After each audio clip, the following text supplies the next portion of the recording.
እዚህ ደግሞ ምን ታደርጊያለሽ? ሰሚኛለሽ? አንድ ነገር ሳይከተልሽ ከክፍሌ ውጪ። እውነት ግን የምርህን ነው እያወራ ያለው?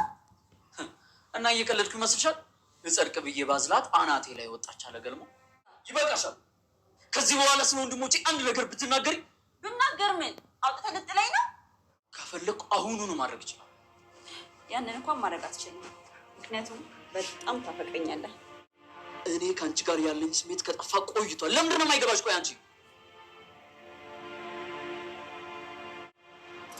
አብርሽ ስለመገብ ኤኒዌይስ ትዝታ እባላለሁ። የአብርሽ ሚስት ነኝ። ምን?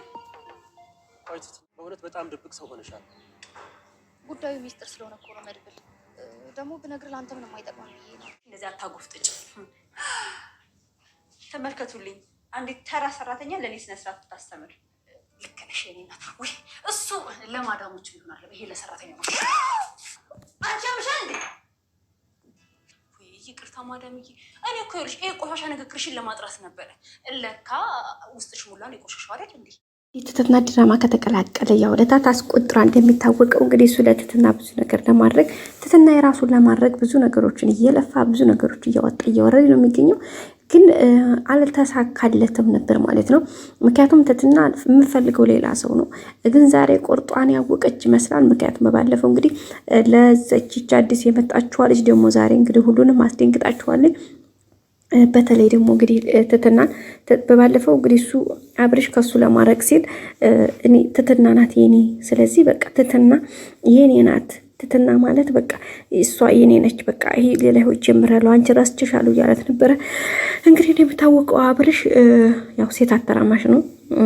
እንግዲህ ስራው መስክሯል። አረብ ሀገር የሄደችውን እጮኛው ዛሬ መታ በጣም አስደንግጠዋለች። በዚህ እንግዲህ በጣም ነው የሚገርመው፣ በጣም ነው የሚያስደንግጠው። ግን ስለሷ የሚገርመው ነገር ይሄን ያክል ጊዜ ከመጡ እንኳ አንድ ቀን እንኳ ወደ ኋላ ምንም ነገር እንዳሳለፈም ሆነ ምንም አይነት ሰው እንዳለው በህይወቱ አንድ ቀንም ሲያወራ ተሰምቶ አይታወቅም። ዛሬ ግን እሷ በአካል ስትመጣ በጣም ነው የደነገጠው። እንዴት መጣሽ? ለምን መጣሽ? እያለ እንደውም ለመቆጣት ሲሞክር ነበር ያየነው።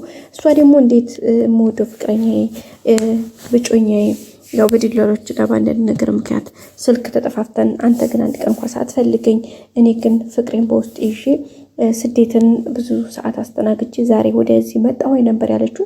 ግን በዛም እሱ ጭራሽ አልተቀበላትም። ትትና የራሴ ናት፣ ትትና ጮኛዬ ናት ብሎ እንግዲህ ለመናገር ነበር የሞከረው። ግን ቢልም የእውነት አልነበረም ማለት ነው። እንግዲህ ክላሱ ገብታ ዛሬ አንተ ጋር ማድረው ይሄን ማታደርግ ከሆነ በቃ በጣም እንደምወድ ታውቃለህ፣ ስለዚህ ከአንተ ከኔ ውጭ ለማንም መሆን አትችልም ብላ እንግዲህ ሰው ቤት ውስጥ በመምጣት እንግዲህ አቅፋ ይዛ ስትስመው ትትና አጋጣሚ መጣሽ ማለት ነው። ትትና ስመጣ እንግዲህ እነሱ አፍላፍ ተጋጥመው ነበር። በጣም ነው የደነገጠችው። ምንም አይነት ማብራሪያ አልፈለገችም። በባለፈው እንግዲህ ትትና የኔን አስብሎ ሲነግራት በቃ እውነትም ሄድ በቃ ትክክለኛ ቦታ ይንሻለሁኝ፣ እውነትም ይወደኛል፣ ስለዚህ መንገድ የልክ ነው ብላ ነበር ያሰበችው። ግን አሁን ደግሞ ይሄው ሲስማ ስታገኝ በጣም እንደነገጠችው በጣም ማለት ነው። ድንጋጤዋ ራሱ እንደዚህ በቃል የሚገለጽ ነገር አይደለም። ይሄ ደግሞ በጣም ከባድ ነገር ነው። እሷም እንግዲህ በጣም እየተናደደች ነው። በጣም ተናዳለች፣ ደንግጣለች። እሱ ራሱ ደንግጧል ስላያት ማለት ነው። ግን እሱ አሁን ላይ ወደውም ከትትና ይልቅ ወደ የግሌ ነበር ልቡ ሲያመራ የነበረው። የግሌ ደግሞ እሱን ትታ ወደ ገልሞ ሆናለች። ግን በዚህም ሆነ እንደውም ያችኛቱ ልጅ ገልሞ ክላስ ስታገኛት የግሌ በጣም የተቆጣችው ውጭ ከዚህ ከልጁ ክላስ ውጭ ብላ እንግዲህ ያስወጣቻት እሷ ናት። ገልሞማ እንደውም አብረን እዚሁ እንደርስ ስላት ነበርና ተተናገር እንዴት ማነው የግሌ እንዴት እንደዚህ ትላለህ? አንተ ጋማ በጭራሽ ማድረግ የለባችሁም። ለምን በምን ምክንያት ነው እሷ ጋር አንተ የምታድረው ብላ ነው እንግዲህ ተቆጥታ ያስወጣቻት። ሶ ከሄደች በኋላ እንግዲህ አብርሽ ጋር ነው የሄደችው። ቀጥታ አብርሽ ጋር ሄዳ እንግዲህ ያደረገችውን አደረገች። በዛም እንግዲህ የትትና አይታለች። ደጋየች። እቺ ተንካሲ ማነው አይወዳትም እኮ በቃ ትቷታል ኦልሬዲ። አሁን እንደውም እሱ እየተከተለ ያለው ትትና ሳይሆን የግሌ ነው። የግሌ ለገልሞ ልትሆን ነው ብሎ በጣም እንትን ያለው። ሌላው ደግሞ መሳይ በስመ ስላሴ እውነትም መሳይ ስምን መላክ ያወጣዋል ይላል የአገሬ ሰው አንዳንዴ። እና በቃ እውነትም መሳይ እዛም ሲሄድ መሳይ፣ ጽጌን እዛ ሲያይ መሳይ፣ እዚህ ጋር ደግሞ መጥቶ ይችን ሲያገኛት በቃ አንቺ እንዴ በህይወቴ ዘመን ሁሉ እንዳይቻለ ሴት አይቻላትም። ግን እኮ ቆንጅናዋን ምናምን ውበቷ አምራው ሳይሆን ከአረብ ሀገር ስለመጣች ኢንፎ ስለሰማ ብር ይኖራል ገንዘብ ይኖራል ተብሎ። ሌላው እንግዲህ ደግሞ ያ ብር የተባለ ነገርቹ በጣም ትልቅ መዘዝ ይዞ መጥቷል።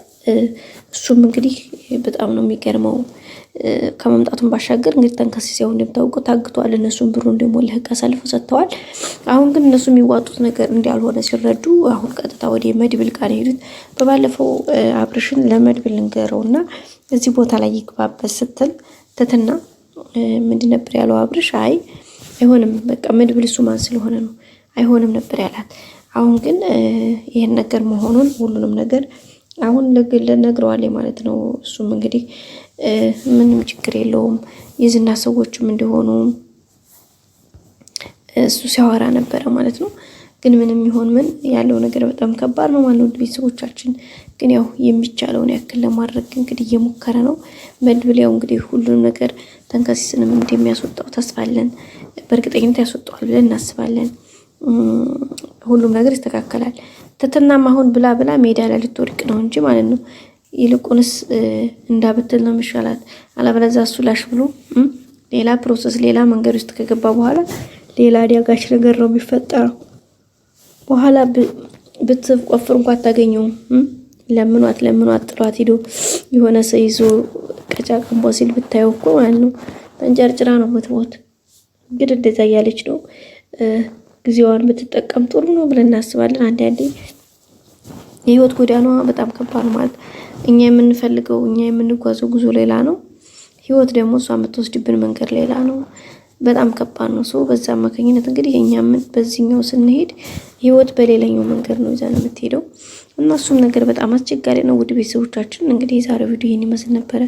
በቀጣይ አዲስ ቪዲዮ እስከምንገናኝ ሰብስክራይብ፣ ላይክ፣ ሼር ማድረጋችሁን አትርሱ።